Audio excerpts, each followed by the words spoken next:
നമ്മള് ചുരിദാറ് വളരെ എളുപ്പത്തില് തയ്ച്ചെടുക്കാൻ വേണ്ടിയിട്ട് 5 സ്റ്റെപ്സ് ആണ് കാണിക്കാൻ പോകുന്നത് കേട്ടോ.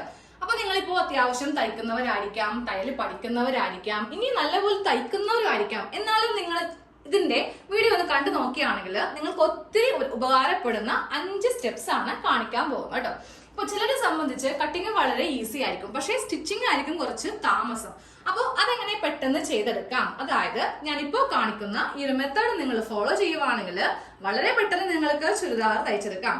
ഇതിന്റെ ഇടയിൽ ചില ടിപ്സും ട്രിക്സ് ഒക്കെ ഞാൻ കാണിക്കുന്നുണ്ട്. അപ്പോൾ നമുക്ക് ഈ 5 സ്റ്റെപ്സ് എന്താണെന്ന് നോക്കാം കേട്ടോ.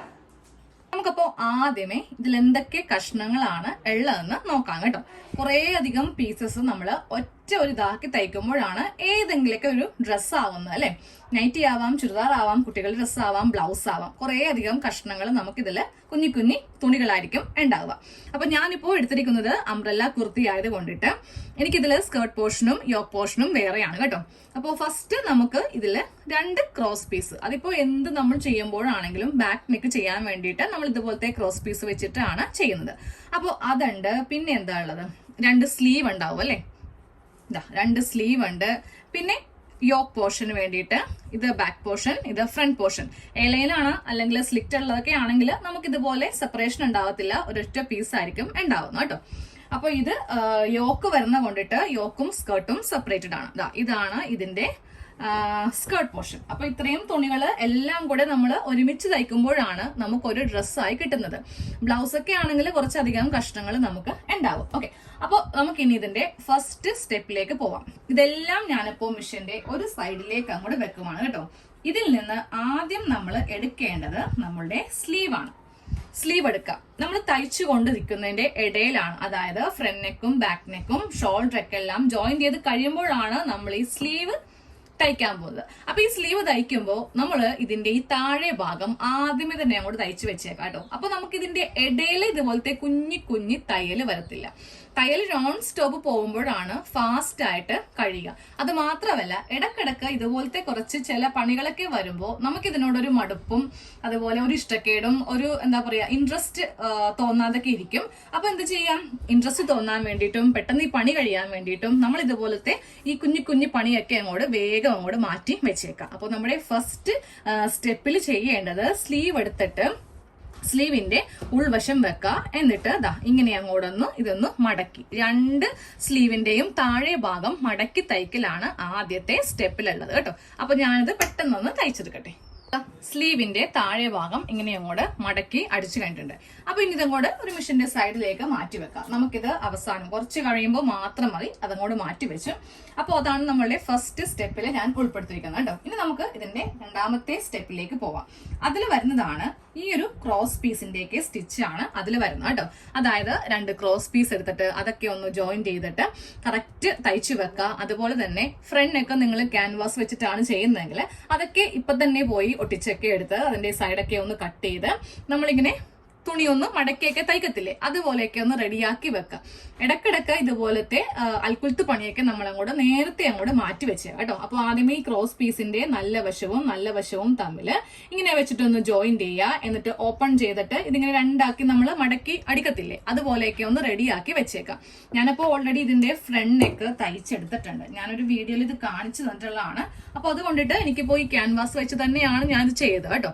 അപ്പൊ ഈ ഒരു സെക്ഷന്റെ പണിയൊക്കെ നമ്മൾ ആദ്യമേ ചെയ്തു വെക്കാം. മൂന്നാമത്തെ സ്റ്റെപ്പിലാണ് നമുക്ക് ഇതിന്റെ ബാക്ക് നെക്കും ഫ്രണ്ട് നെക്കും അതുപോലെ ഷോൾഡർ ജോയിന്റ് ഒക്കെ നമ്മൾ ചെയ്യേണ്ടത്.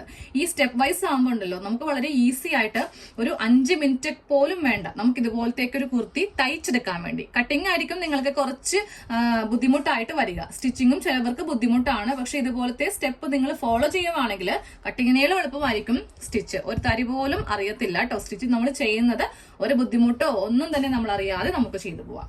അപ്പോൾ ഈ ഒരു ക്രോസ് പീസൊക്കെ ഒന്ന് ചെയ്തെടുക്കാം. ഇതുപോലെ ഇങ്ങനെ ഒന്ന് വെച്ചിട്ട് തയ്ച്ചെടുക്കുക. ഞാനപ്പോ ഇതൊന്നും വീഡിയോയിൽ കാണിക്കാത്തത് ലെങ്ത് അത്രയും കൂടെ ഉണ്ടല്ലോ, കാരണം ഇതൊക്കെ ഓൾറെഡി നിങ്ങൾക്ക് ചിലപ്പോൾ അറിയാവുന്നവരുണ്ടാവും, അറിയാത്തവർക്ക് വേണ്ടിയിട്ടാണ് ഇങ്ങനത്തെ ഒരു സ്റ്റെപ്പ് ഉൾപ്പെടുത്തിയത് കേട്ടോ. അപ്പൊ ഇവിടെയൊക്കെ ഒന്ന് തയ്ച്ചിട്ട് ഒന്ന് റെഡിയാക്കി എടുക്കുക. നമ്മൾ രണ്ടാമത്തെ സ്റ്റെപ്പിൽ ചെയ്യേണ്ടത് ഇതുപോലത്തെ ക്രോസ് പീസും ഫ്രണ്ട് നെക്ക് ചെയ്യാനുള്ളതൊക്കെ ഒന്ന് റെഡിയാക്കി അങ്ങോട്ട് മാറ്റി വെച്ചേക്കാം. ഇനി നേരെ നമുക്ക് നമ്മുടെ മൂന്നാമത്തെ സ്റ്റെപ്പിലേക്ക് പോവാം. ഈ മൂന്നാമത്തെ സ്റ്റെപ്പിൽ ഞാൻ കുറച്ചധികം കാര്യങ്ങളാണ് ഉൾപ്പെടുത്തിയിരിക്കുന്നത് കേട്ടോ. ഇതേപോലെ തന്നെ നിങ്ങൾ ചെയ്യാനായിട്ട് ശ്രമിക്കാം. ആദ്യമേ ക്യാൻവാസോ ഇല്ലെങ്കിൽ ഫ്രണ്ട് നെക്ക് തയ്ക്കാനുള്ള തുണി എടുക്കുക. എന്നിട്ട് അത് നേരെ ഒന്ന് തയ്ച്ച് റെഡിയാക്കി ഫസ്റ്റ് ഫ്രണ്ട് നെക്ക് തയ്ച്ച് റെഡിയാക്കി എടുക്കുക കേട്ടോ.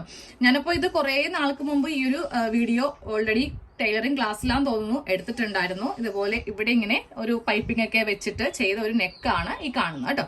അപ്പൊ ഇതുപോലെയോ അല്ലെങ്കിൽ ഒരു സാധാ നെക്കാണെങ്കിലും മതി. അതൊക്കെ ഒന്ന് ഫ്രണ്ട് നെക്ക് റെഡിയാക്കി വെച്ചേക്കാം. അത് കഴിയുമ്പോൾ ഈ തുണി ഇവിടെ തന്നെ ഇരുന്നോട്ടെ. നമുക്കിത് ഇപ്പൊ തന്നെ ആവശ്യമുള്ളതാണ്. നേരെ നമുക്കിനി ഇതിന്റെ ബാക്ക് പാർട്ട് എടുക്കാം. അതായത് ബാക്ക് നെക്ക് തയ്ക്കാൻ പോവുകയാണ്. ഫ്രണ്ട് നെക്ക് തയ്ച്ചു കഴിഞ്ഞിട്ട് ഉടനെ വേണം നമുക്ക് ബാക്ക് നെക്ക് തയ്ക്കാൻ. ആദ്യമേ കൊണ്ടേ ബാക്ക് നെക്ക് തയ്ച്ചു വെക്കരുത്. അപ്പോൾ ഇതിന്റെ മീതെ നമുക്ക് ഈ ക്രോസ് പീസ് വെച്ചിട്ട് ഒരു 1/4 ഇഞ്ചിലൊന്ന് തയ്ച്ചെടുക്കാം. ഇങ്ങനത്തെയൊക്കെ തുണി മേടിക്കുമ്പോൾ നമുക്ക് കുറച്ച് ബുദ്ധിമുട്ടായിരിക്കും ഇതിന്റെ നല്ല വശവും ഉൾവശവും അറിയാൻ വേണ്ടിയിട്ട്. അപ്പോൾ ആദ്യമേ കട്ടിങ് ചെയ്യുന്നതിന് മുന്നേ തന്നെ നമുക്ക് ഇതിന്റെ ഉൾവശത്ത് ഒരു ഇൻറ്റു മാർക്ക് ചെയ്യുന്നത് നല്ലതായിരിക്കും കേട്ടോ. ഞാനപ്പോൾ ഒട്ടും ശ്രദ്ധിച്ചില്ല. കണ്ടോ, അകവും പുറവും ഏതാണ്ട് ഒരുപോലെ ആയിരിക്കുന്നത്. ഇവിടെ ചെറുതായിട്ട് കളർ കുറവാ. അങ്ങനെയാണ് ഞാനിത് മനസ്സിലാക്കി എടുക്കുന്നത് കേട്ടോ. ഓക്കെ, അപ്പൊ നമുക്ക് നല്ല വശത്ത് വെച്ചിട്ട് ഇതൊന്ന് തയ്ച്ച് എടുക്കാം. ഇപ്പൊ ക്രോസ് പീസ് വെച്ചിട്ട് 1/4 ഇഞ്ചില് നെക്കിന് ഇങ്ങനെ ഒരു തയ്യൽ കൊടുത്തു. അത് കഴിയുമ്പോൾ നമുക്ക് നേരെ ഇതിങ്ങനെ ഒന്ന് വെച്ചിട്ട് പതിച്ചടിക്കണം. എന്നിട്ട് ഷോൾഡർ കൂട്ടിയിട്ടാണ് നമ്മൾ ഇതിന്റെ നെക്ക് ഉള്ളിലേക്ക് ഇങ്ങനെ കൂടെ വെച്ചിട്ട് തയ്ക്കാൻ പോകുന്നത് കേട്ടോ. അപ്പൊ ഇപ്പൊ തന്നെ ഞാനപ്പോ ഇതൊന്ന് പതിച്ചടിക്കാൻ പോവാണ്. അപ്പൊ ജസ്റ്റ് ഞാൻ ഈ ഒരു സ്റ്റിച്ച് മാത്രം ഒന്ന് കാണിക്കുകയാണ് കേട്ടോ. കാരണം പതിച്ചടിക്കുമ്പോൾ എല്ലാവർക്കും വരുന്നൊരു മിസ്റ്റേക്ക് ആണ്. നിങ്ങൾ ചുമ്മാ ഇങ്ങനെ അങ്ങോട്ട് തയ്ച്ചു കൊടുക്കും. അപ്പോൾ ഇവിടെ ചെറിയ ചുളിവ് വരും. ബാക്ക് നെക്ക് നല്ല നീറ്റ് ആയിട്ട് കിട്ടണമെങ്കിൽ നമ്മൾ തയ്ക്കുമ്പോൾ ഉണ്ടല്ലോ 2 കൈയും വെച്ച് ഒന്ന് ജസ്റ്റ് ഇങ്ങനെ വലിച്ചും കൊടുക്കുക. നന്നായിട്ട് ഇതിങ്ങനെ ഇതുപോലെ ഇങ്ങനെ ഒന്ന് വിതുത്തി വെക്കണം. ഇല്ലെങ്കിൽ നമുക്ക് എന്ത് പറ്റും, ചുളിവൊക്കെ വരും കേട്ടോ. അപ്പോൾ അതിങ്ങനെ വെച്ച് പതിച്ച് അടിച്ചു കഴിയുമ്പോൾ ചെയ്യേണ്ടത് ഈ തുണി ഇങ്ങനെ തന്നെ അങ്ങോട്ട് ഇട്ടേക്കുക. അതായത് ഈ നല്ല വശം ഇങ്ങനെ തന്നെ അങ്ങോട്ട് ഇട്ടേക്കുക. ഇതിന്റെ മീതേക്ക് ആ ഫ്രണ്ട് പാർട്ട് എടുത്ത് വെച്ചേക്കാം. ഫ്രണ്ട് പാർട്ട് എടുത്ത് വെച്ചു. രണ്ടിന്റെയും നല്ല വശവും തമ്മിൽ ഇങ്ങനെ വെച്ചിട്ട് ഈ ഭാഗത്ത് ഇതിങ്ങനെ കൊടുത്തിട്ട് നേരെ ഇത് ഫ്രണ്ടിലേക്ക് വെക്കാം. 2 സ്റ്റിച്ച് കൊടുക്കുക. അത് കഴിയുമ്പോൾ ഇത് ഇപ്പറേ വെച്ചിട്ട് ഇതും ഫ്രണ്ടിലേക്ക് വെച്ചിട്ട് ഇവിടെയും ഡബിൾ സ്റ്റിച്ച്. ഷോൾഡർ ഇങ്ങനെയാണ് നമ്മൾ കൂട്ടുന്നത് കേട്ടോ. അങ്ങനെയാണെങ്കിൽ ഒരിക്കലും ഇത് വിട്ടുപോകത്തില്ല. ചുമ്മാ നമ്മൾ ഇങ്ങനെ വെച്ചിട്ട് കൂട്ടുവാണെങ്കിൽ ഇത് കുറെ നാൾ കഴിയുമ്പോൾ ഈ സ്റ്റിച്ച് പതുക്കെ ഇവിടെ നിന്ന് അഴിഞ്ഞു പോകും. അപ്പൊ ഞാൻ പറഞ്ഞ പോലെ ഒന്ന് ഷോൾഡർ കൂട്ടിയെടുക്കാം. ഷോൾഡർ കൂട്ടി കഴിയുമ്പോൾ നമുക്ക് ഇതിന്റെ ഉൾഭാഗത്ത് ഇങ്ങനെ അങ്ങോട്ട് വെച്ചിട്ട് ഇനി വേണം ഈ ഒരു ഭാഗം ഉള്ളിലേക്ക് തയ്ക്കാൻ വേണ്ടിയിട്ട്. ഇത് കഴിയുമ്പോൾ നമുക്ക് ഇപ്പൊ തന്നെ ആ സ്ലീവും കൂടെ ഒന്ന് വെച്ച് കൊടുക്കാം കേട്ടോ. അപ്പൊ ഇനി ഇതിന്റെ ഇടയിൽ നമുക്ക് ആ ഒരു ചെറിയ സ്റ്റിച്ച് വരത്തില്ല. അതായത് ആ സ്ലീവിന്റെ താഴെ ഭാഗം ഒന്നും അടിക്കേണ്ട ആവശ്യമില്ല. നേരെ നമുക്ക് സ്ലീവ് ഇപ്പൊ തന്നെ അങ്ങോട്ട് വെച്ചിട്ട് ഇതൊന്ന് ജോയിൻ ചെയ്ത് എടുക്കാം കേട്ടോ. അപ്പോൾ ഇങ്ങനെയാണ് ഈ ക്രോസ് പീസ് ഉള്ളിലേക്ക് അങ്ങോട്ട് വെക്കേണ്ടത്. ഇപ്പൊ തന്നെ ഇതിന്റെ നല്ല വശം ഇങ്ങനെ അങ്ങോട്ട് കൊടുക്കുക. എന്നിട്ട് സ്ലീവ് എടുക്കുക. ഇനിയിപ്പോ ഇതുപോലത്തേക്ക് തുണിയാണെങ്കിൽ ഇതിന്റെ അകവും പുറവും നോക്കി നമുക്ക് ഇതിന്റെ സമയം കളയണ്ട. അതിനാണ് നമ്മൾ ഫസ്റ്റ് ഈ ഒരു സ്റ്റിച്ച് കൊടുത്തത്. അപ്പോൾ ഇതാണ് നല്ല വശം മീതെ വെക്കുക. ഈ സെന്ററും ഈ ഒരു ഷോൾഡറിന്റെ ഭാഗവും ഇങ്ങനെ അങ്ങോട്ട് വെച്ചിട്ട് ഇവിടെ സ്ലീവ് ചെയ്യുക. സെയിം അതേപോലെ തന്നെ ഇപ്പറേ ഭാഗത്തും സ്ലീവ് വെക്കുക കേട്ടോ. ഇതാണ് നമ്മളുടെ 3ാമത്തെ സ്റ്റെപ്പിലുള്ളത്. അപ്പൊ 3ാമത്തെ സ്റ്റെപ്പ് ഇതും കൂടെ കഴിയുമ്പോൾ തീരും. ഇനി നമുക്ക് 4ാമത്തെ സ്റ്റെപ്പ് നോക്കാം. അതിന് മുന്നേ ഞാൻ ഇതൊന്ന് തയ്ച്ചെടുത്തോട്ടെ. നമ്മളിപ്പോ 3 സ്റ്റെപ്പ് വരെ കഴിഞ്ഞിട്ടുണ്ട്. അതില് front neck, back neck, shoulder, അതുപോലെ സ്ലീവ് എല്ലാം കഴിഞ്ഞിട്ടുണ്ട്. സ്ലീവിന്റെ താഴെ വശമൊക്കെ ഇങ്ങനെ അടിച്ചെടുത്തിട്ടുണ്ട്.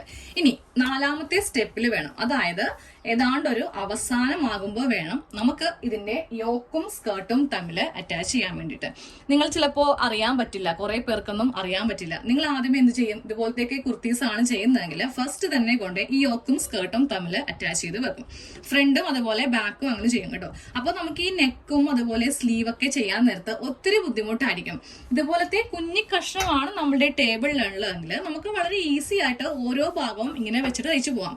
നേരെ മറിച്ച് താഴത്തേക്ക് നല്ല ഫ്ലെയർ ഒക്കെ ഉള്ള അംബ്രല്ലയൊക്കെയാണ് ചെയ്യുന്നതെങ്കിൽ ഭയങ്കര ബുദ്ധിമുട്ടായിരിക്കും. ഈ നൈറ്റി ഒക്കെ ചെയ്യുമ്പോഴാണെങ്കിലും നമുക്ക് ഈ ഫ്രണ്ട് പാർട്ട്, ബാക്ക് പാർട്ട് ഒക്കെ അടിക്കുമ്പോൾ നൈറ്റി നല്ല ഒത്തിരി ലോങ് ആയിരിക്കും അല്ലെ, തുണി ഇങ്ങനെ താഴത്തേക്ക് കിടക്കുമായിരിക്കും. അപ്പോൾ ഭയങ്കര ബുദ്ധിമുട്ടിയിട്ടായിരിക്കും നമ്മൾ ഓരോ ഭാഗങ്ങൾ ചെയ്യുക. പക്ഷെ ഇതുപോലത്തേക്ക് ചുരിദാറാണ് നമ്മൾ ചെയ്യുന്നതെങ്കിൽ ഫസ്റ്റ് ഇത്രയും ഭാഗം കഴിഞ്ഞിട്ട് വേണം നമുക്ക് ഇതിന്റെ യോക്കും സ്കേർട്ടും തമ്മിൽ അറ്റാച്ച് ചെയ്യാൻ വേണ്ടിയിട്ട് കേട്ടോ. അത് കഴിഞ്ഞ് സൈഡും താഴെയും കൂട്ടുവാണെങ്കിൽ നമ്മുടെ പണി കഴിഞ്ഞു. വളരെ എളുപ്പത്തിലാകാൻ വേണ്ടിയിട്ടാണ് ഞാൻ ഇന്ന് ഇങ്ങനെ ഒരു 5 സ്റ്റെപ്സ് എന്നും പറഞ്ഞിട്ട് ഒരു കുഞ്ഞു വീഡിയോ ചെയ്തത്. അപ്പൊ നിങ്ങൾക്ക് ഇത് ഒത്തിരി ബെനിഫിറ്റ് ആണ്. ഇനി നാളെ മുതലൊക്കെ നിങ്ങൾ തയ്ക്കുമ്പോൾ ഈ ഒരു മെത്തേഡ് നിങ്ങൾ ഫോളോ ചെയ്യാം.